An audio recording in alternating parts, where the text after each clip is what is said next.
দাড়িপাল্লার বিরুদ্ধে বলায় জামাত শিবিরের নেতাকর্মীরা আমার উপর এত ক্ষেপে গেছে যে আমি ওদের বিজয়টা কাইরা নিছি এরকম আচরণ করছে। আমি বলছি যে দাড়িপাল্লা এখন আর কেন ব্যবহৃত হয় না। দাড়িপাল্লা ব্যবহৃত হয় না, এটাতে জালিয়াতি করা যায়, চুরি করা যায়, প্রতারণা করা যায়।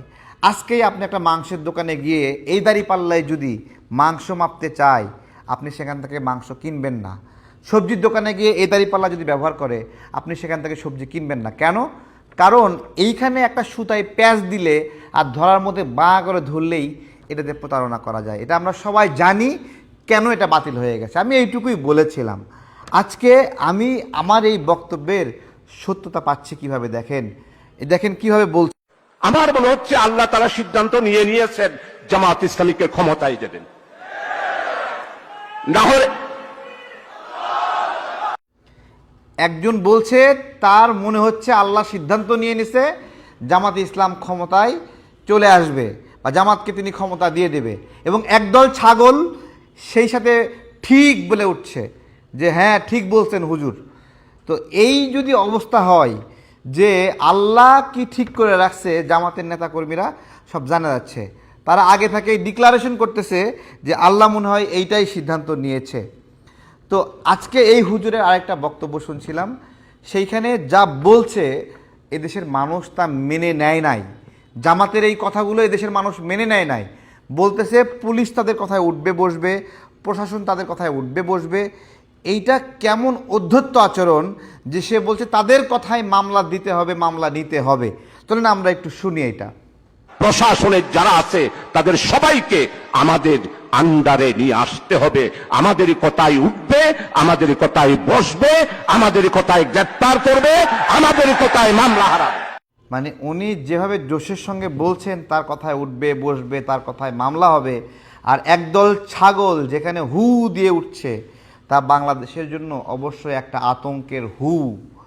এই হুতে বাংলাদেশের মানুষ আতঙ্কিত হয়। এবং শুধু তাই না, আমরা আরও শুনি। মাননীয় অ্যাসিস্ট্যান্ট সেক্রেটারি, আমি আপনাকে যেই কথাটা শোনাতে চেয়েছি, নুরুল আমিন ভাইয়ের কারণে আপনি কথাটা শুনতে পারেন নাই। আপনাকে চার নির্বাচনী এলাকায় প্রাইমারি স্কুলের মাস্টার দাড়িপাল্লার কথা বলতে হবে। উচ্চ মাধ্যমিক বিদ্যালয়ের সমস্ত শিক্ষক নুরুল আমিন ভাইয়ের ফটিক শরীফে দাড়িপাল্লার কথা বলতে হবে। পুলিশ আপনার পিছনে পিছনে হাঁটতে হবে। ওসি সাহেব আপনার কি প্রোগ্রাম সকালবেলায় জেনে নেবে আর আপনাকে প্রটোকল দেবে। টিএনু সাহেব যা উন্নয়ন এসেছে, সমস্ত উন্নয়নের হিসাব যিনি নবীনী তার থেকে খুঁজে বের করতে হবে। যিনি নমিনি তাকে দিতে হবে। জামাতের একজন নেতা বলছেন এই কথাগুলো, যা বাংলাদেশের মানুষের জন্য কতটুকু আতঙ্কের। তাদের কথায় মামলা নেবে, মামলা দেবে, পুলিশ প্রশাসন প্রোটোকল দেবে, শিক্ষকরা তাদের প্রচার করতে বাধ্য হবে। এই বিষয়গুলো বলার পরে আর কি বলার থাকে? দেশের মানুষের স্বাধীনতা, সার্বভৌমত্ব 1971 সালে পাকিস্তানিরা যেরকমভাবে কেড়ে নিয়েছিল, আজকে জামাত সেম একই কায়দায় আমাদের স্বাধীনতা, সার্বভৌমত্ব কেড়ে নিতে চায়। আমরা আরেকজন গান্ডুর কথা শুনবো। গান্ডু, এটা তো হুজুর না, গান্ডু। সেই গান্ডুর কথা আমরা শুনবো। কত মানুষের কাছে ছড়িয়েছে যে এরা জামাত, এরা শিবির। ভণ্ড, তুই আমার কুষ্টিয়ায় খবর নিয়ে আয়। আমার 14 বংশ আওয়ামী লীগ। ডিজিটাল বাংলাদেশ গঠন করার জন্য যে স্বপ্ন দেখেছেন তিনি অবশ্যই কোরআনের আয়াত দিয়েই করেছেন, যেন মুসলমানের নেই। এক কথা বলছেন না কেন? 16 কোটি মানুষের জননী প্রধানমন্ত্রী শেখ হাসিনা যে স্বপ্ন দেখেছে, এটা বাস্তবায়নের জন্য যে কাজ করবে না, সে যে দলের লোক হয় হোক, ও জাহান্নামে যাবে।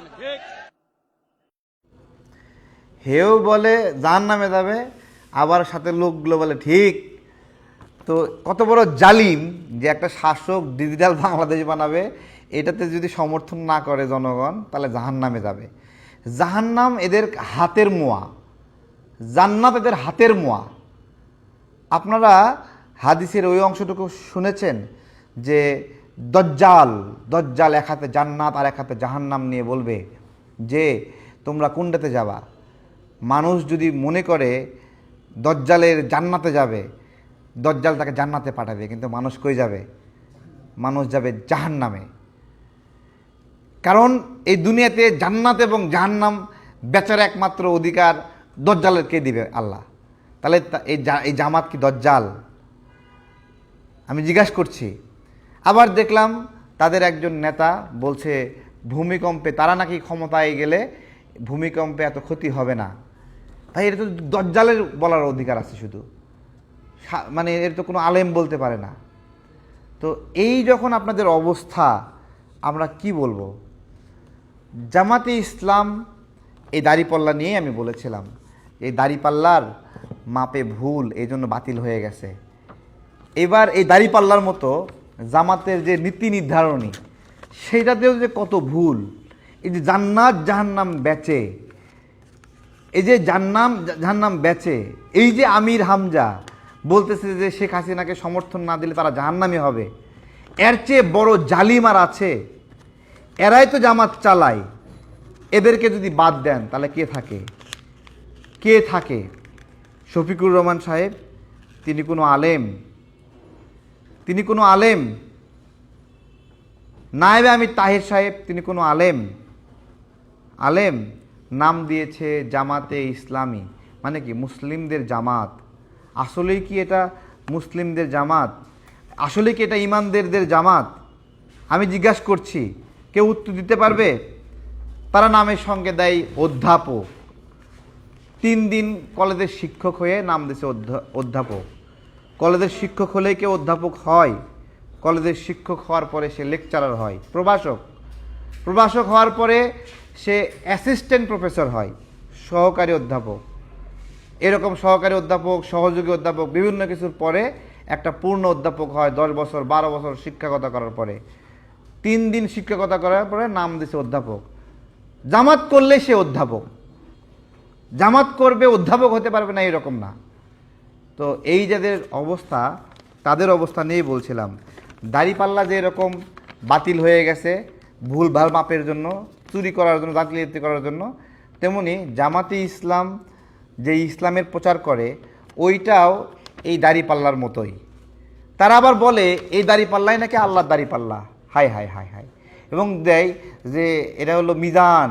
আরে বাপ রে বাপ, জামাতের দাড়িপাল্লা আল্লাহর মিজান, তাই না? আল্লাহ বলছিল যে আল্লাহ দাড়িপাল্লায় 3টে দড়ি থাকবে, আর নিচে একটা টুপরি থাকবে, আর উপরে একটা দণ্ড থাকবে। এরকম কোনো ব্যাখ্যা আছে নাকি? ব্যাখ্যা আছে?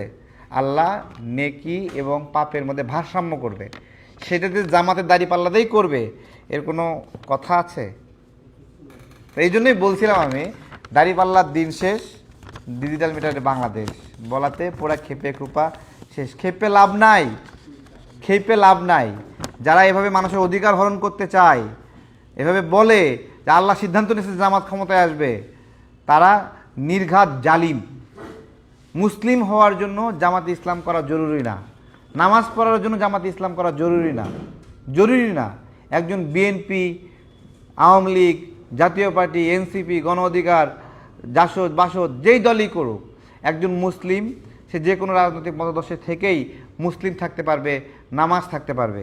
এই যে এদের দল না করে সে জান্নাতে যাবে না, এই ধরনের ঠিকাদারি নিয়েছে, এই ঠিকাদারিটা এদেরকে আল্লাহ দিছে না আল্লাহ রাসূল দিছে জানতে যাচ্ছি আমি।